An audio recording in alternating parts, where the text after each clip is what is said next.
In my district, Kansas City, Missouri is an entitlement city.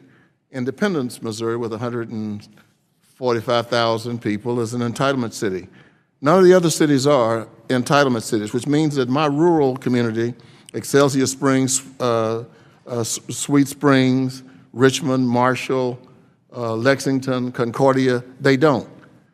When you cut CDBG funding, or when you fail to increase it, understand that it does damage to rural communities.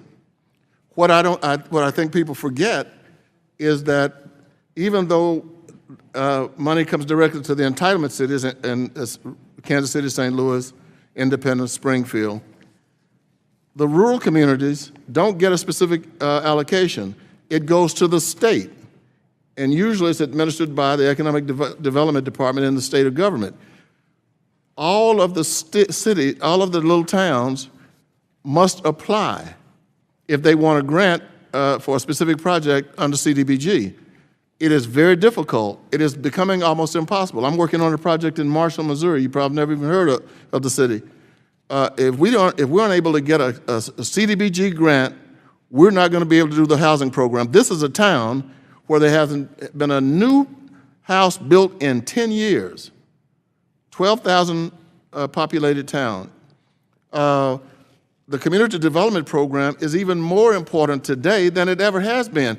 We cannot continue to squeeze the rural communities, and they depend now on CDBG. I think one of the problems we've had is people hear the term CDBG, Community Development Block Grant, and they think big cities.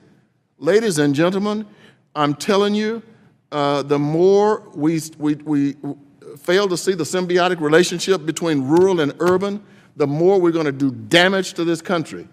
We need community development block grant money to do housing in little tiny towns that are struggling right now.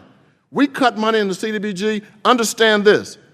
For those of us who represent small towns, you're squeezing them and squeezing them because they've got to compete with 50 other towns to just get a $100,000 grant.